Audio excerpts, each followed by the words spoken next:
The Trash Talk Tailgate. Strong right slot, Z right. Spider 2 wide banana seal. You're going to call it like it's your favorite play you've ever gotten in your life.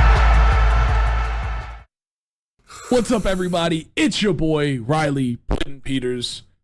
With me, as always, I've got the doctor, defensive backs quality control coach, Preston Rowe. This is the Trash Talk Tailgate, and we're going to talk about probably the craziest NFC championship blowout. I don't know, man. It was so weird. It's two halves of football that were so different from each other. So different. And I guess this is that game where you really realize that football is a two-half game, and you truly only want to win the second one, I guess. I don't know, man. Dude, it's not how you start. It's truly how you finish. And for the Lions, well, they didn't finish well. In this episode, we're going to be talking about the Lions versus the 49ers, the NFC Championship in Santa Clara, Levi Stadium. And coming out of the rip, the Lions looked ferocious. I mean, they roared to life from the very beginning. A beautiful wide receiver, kind of like end around, reverse. Yeah, a little weird fake counter reverse joint. Pops a big one. Jameson Williams, the first leader of the swag Kazakake, scores a big touchdown. The Lions defense played great in the first half. They did. I mean, they really shut down C-Mac. Yeah, they shut down C-Mac. They didn't sack Brock Purdy, but they definitely got pressure on him, made him feel like. Yep. And then the back end actually played pretty tight. I mean, really not a lot of big plays. Made him kick some field goals. I mean, in this one, obviously that kicker doesn't watch a TTT. No, he doesn't, dude. And then from there, you just see the Lions just keep building steam, and they were using that big offensive line, jumbo sets, two tight ends, 6 offensive linemen, all the good stuff. Mixing it in there, giving them big doses of the run game, and then dude, there was one drive when they had Penei Sewell eligible and sending him in motion on multiple plays. Dude, look at the big bubs out front, dude. Dude, this play right here, I thought this was going to be a touchdown. He was one cut from a touchdown on that. I did too. You want to run it back? There we go. Boom. I mean, right there, he's literally one cut from a touchdown. Yep. He's got big 60. If he can get through this. Oh, no. It went down. Boom.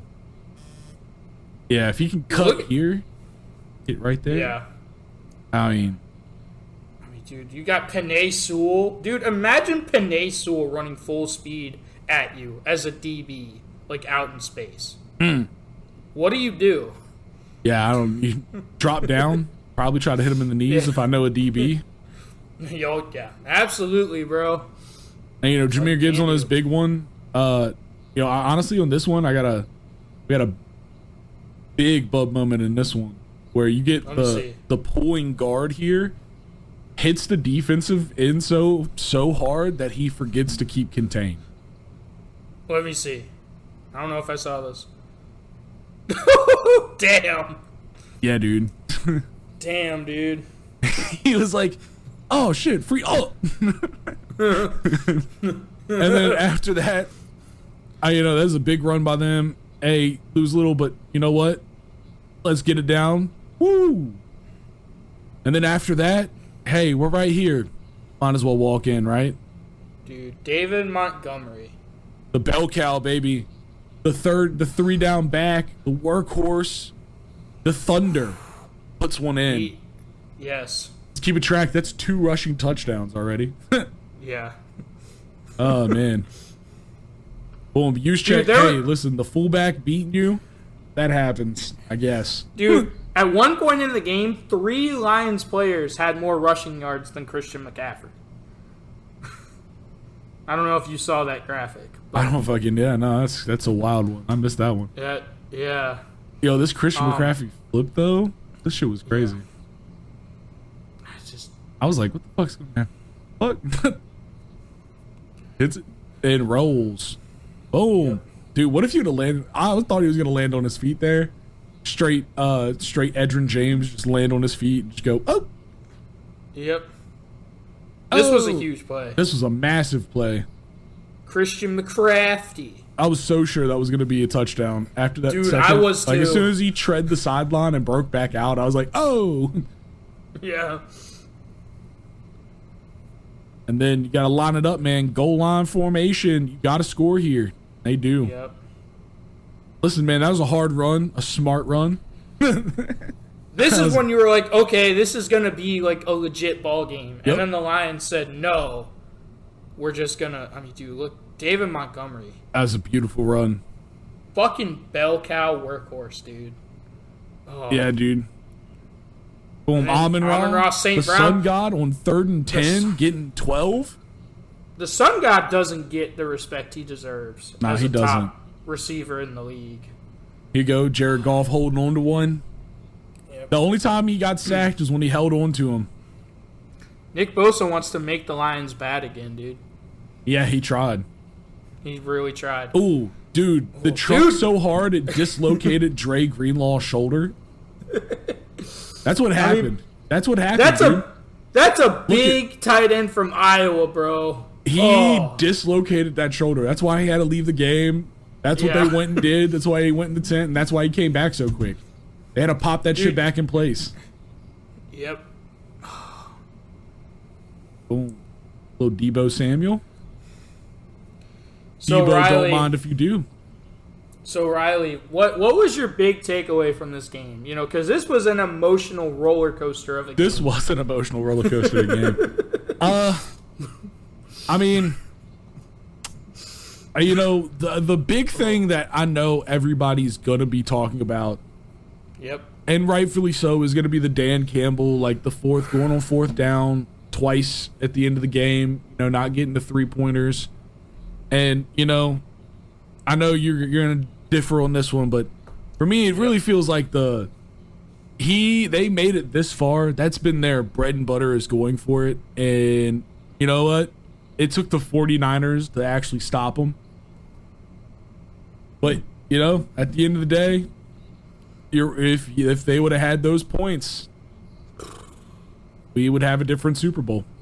I mean, dude, if they would have had those 6 points, the Lions are in the Super Bowl right now. Yep. And, you know, I know people are going to say, oh, you know, it's hindsight to go back and say. Hold on, this run. This the run. Pin and pull. Oh. I mean, they watched the Packers tear up the 49ers with that last week, and they were like, let's add a little bit of that. That flea flicker that they ran off of it earlier, like, I know it didn't work, but that was just because Goff threw a duck. He threw a duck, dude. It was bad. That was the worst throw he had all game. Like, Jared Goff played really well, but he had some ducks. I don't know, man. He did, like, statistically, he played well, and then the first half he played really well. But I gotta say, like, the second half of the game, towards the end of the game, man, he threw a good bit of misses. Like, not drops, not just misses, man. Like, some that went a little short. He threw a bunch over people. There's another one where Jahmyr Gibbs is, like, in the seam, wide open. Yeah, he did miss that one. Then there was one with Sam Laporta, where he, like, hit him in the knee, essentially. You know, like, and those were, like, both those were, like, later in the game where, like, they could have used it. Sun God again. Sun God 3rd balling. and 18. But Jared Goff, I mean, he did throw, but he did have some, he had some weird misses. I don't know. It just is what it is, you know? Sometimes you sail them. But, like, I mean, you're gonna sail passes. Like, I mean, Patrick Mahomes sails passes. You know, like. My point is, he didn't lose the game for them. Nah, you know, like, everyone was always afraid. Oh, Jared Goff is gonna, you know, go Jared Goff and, you know, throw a horrible interception at the worst possible time. He didn't do that. Like, he gave the Lions more than enough of a chance to win this game. Yeah, for sure. Fucking Josh Reynolds, you know, and others lost in this game. But so Riley, what were you saying about, you know, the 4th down decisions? But yeah, no, I mean, for me, it's they've drawn that sword all season. That's been their claim to fame this whole time, and I like living by the sword and dying by the sword. It sucks when you die, but next season, when Dan Campbell's learned from this and he's back in the same position, I think he's going to live by it. I mean, I understand what you're saying about how the Lions have done that all year, but, it's one thing to do it in the regular season when you have, another game to play, when you still have a season to play. This is your season. And at this point, I don't care what analytics say. You know how you're going to advance and go to the Super Bowl, Riley? How? You score more points than the other team. Yeah, fair. You keep the momentum. Dude, you know who the big winner in today's game was? Old Uncle Mo, both times. Old Uncle Mo, bro. Like, Uncle Mo wins every football game. He does, dude. But in this was a huge win for him. I mean, you could just feel it. Like after that failed fourth down. I mean, also both of those failed fourth downs were so close. They were, but no, it's I just mean, like that's why it hurts worse. Is like they were both so close. But dude, here's the thing. At the end of the day, it's about scoring more points than the opponent. Oh no, I'm just saying that just makes it worse, And then it just makes it hurt a little bit more. Yeah, this catch right here was crazy. I thought he was gonna do it. I thought he was gonna catch the 15 and dunk it. Yeah, I really did. The way he went up, Brandon Ayuk went up for it. I thought he was gonna catch the 15 and slam that shit. That was potentially the play like that shifted the whole momentum. Yeah, it's either that failed fourth down or that Brandon Ayuk catch. The Brandon Ayuk catch and then the second failed fourth down. Because the first one, I would defend the first one vehemently. That one, you absolutely got to go for that one if you're the Lions. The second one, I think is where Dan Campbell learned something. But dude, you just take the points. It doesn't matter. I don't care what analytics say. If you score more points than the other team, it's not analytics. They literally have evidence that it works for them. Like I get what you're saying about analytics, but that's been their game plan. At that point, it's not analytics. It's like this is what we do. I know, but that's dumb. It's not a good strategy long term. I don't know, man. I disagree with it. They lost to the 49ers in the NFC Championship. You take the fucking points. Boom, low one, and that one. Dude, this drop right here, 3rd and 10. That was a big one. Yeah, he could have taken it across. I mean, dude, Josh Reynolds had huge drops, but I mean, I get what you're saying, right? Like, it's worked for them all year, but at the same time, you have to understand your defense isn't going to be able to hold them like that forever. This is the 49ers. You have to prioritize points. Well, that's what I'm saying. The first going for it on fourth down, I will defend. The second one, they should have kicked that field goal. Because if they kick the second one, it's a tie ball game. It's a tie game. It goes to overtime. It's a lot. The momentum is way different. I don't disagree with you on the second one. The first one is the one where I'm like, you got to go for that one. But after you fail that one, Dan Campbell's got balls of big old wrought iron steel. Yeah. I mean, you can hear him clink when he fucking walks. He even was like, yeah, fuck it, let's go for that one. But yeah, I do agree with you. That one, you got to take the points because it's the ball game at that point, man. Yeah. Yeah. And that's why I think, those choices, man, everybody's going to talk about it. I don't think Dan Campbell's a bad coach. And I think this is where he learned something for sure. Everybody, like I said, everyone's got to have that moment on the beginning of the highlight reel where it shows you in black and white, crying, looking at the other team celebrating. This is it. That's it right here. This is what this game was for them. This is gonna be that thing that they all think about when they're in the Super Bowl next year, going, why we're gonna win this? So, but yeah, rough sledding, old Uncle Mo. You take the points, dude. I don't care what you say. You take the points. Because here's the other thing, Riley. We talked about this with Baltimore. it's really hard to get to the NFC and AFC championship game. It's really hard to get to this point in your season. And you also don't know playing when the you're best going of to the be best. back. Yeah, you don't know when you're going to be back. You have to take advantage of every opportunity you get. And it felt like the Lions really just gave this game away because of poor decision-making by their head coach. And I love Dan Campbell. Yeah. I think Dan Campbell is the embodiment of this team and of this city.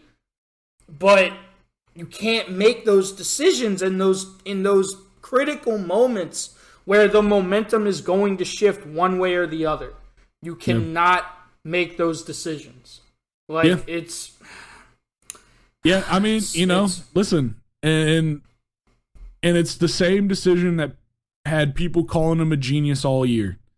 And that's where, I think, that's where a guy he's been a coach for a while, but, a younger head coach, that's where it's where you got to learn a lesson like this, Yep.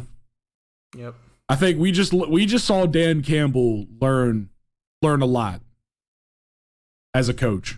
I really do, Like, I'd be surprised in the playoffs if he doesn't kick a field goal next time. I mean, dude, does he know that kicking a field goal gets you 3 points automatically? Like, does he know that? Yeah. I mean, listen. Field I goal is 3, a legitimately touchdown don't know. 6. But dude, it doesn't matter. Like, No, I'm just it saying. doesn't matter if you win. If you win by 1 point or by 100 points, it's the result is the same. You win. Yeah. Like Herm Edwards said, dude, you play to win the game. Yeah. I mean, listen. That's everything that you're preaching. I can hear someone like. I hear people on both sides saying the same things at that point. Like you got to play to win. Like, both sides will use the same arguments to justify it. And at the end of the day, you gotta be able to balance being that mad genius, the guy that'll, run a fake punt or go for it on 4th down, and being the the proper game manager, the traditional game manager, Because there's always got to, because, obviously to get to this point, they've needed a whole lot of the mad genius. But once you're to the point, you got to have a game manager. Yo. Riley, run it back, because we're going to disagree about something else real quick. Run it back to where they run it. Yeah. To the run play. Yeah, to the run play. Here's the other thing. You've got 3 timeouts. You've managed to drive the ball down the field without using any of your timeouts. And that's really impressive. So now you can cut it to a 3-point game. Oh, also, I thought that one was a touchdown right there. Dude, I did too. Oh, yeah. But, dude, why would you run the ball here? Yo, man, and waste the timeout? This is also bad coaching, because now you are reliant on the onside kick, which is, and you want to talk about analytics, that's an incredibly low percentage play to recover an onside kick. Like, it made no sense to me. You do not call that run play. You have to put the ball in the air and preserve your timeout, because at that point, your timeouts are so valuable. I mean, dude, the Lions had a chance to get the ball back. You know what? They kicked it deep. I got to say, though, I don't know. I'll still defend the run call, because they've been dominant all day, dude. Sure, if they throw the ball, the clock stops. But if they run the ball and they get in, then the same thing. It's a live by the sword. Their offensive line is one of the best in the league. They're one of the best running teams in the league. Yep. I agree with running the goddamn ball, and I will never not agree with running the goddamn ball.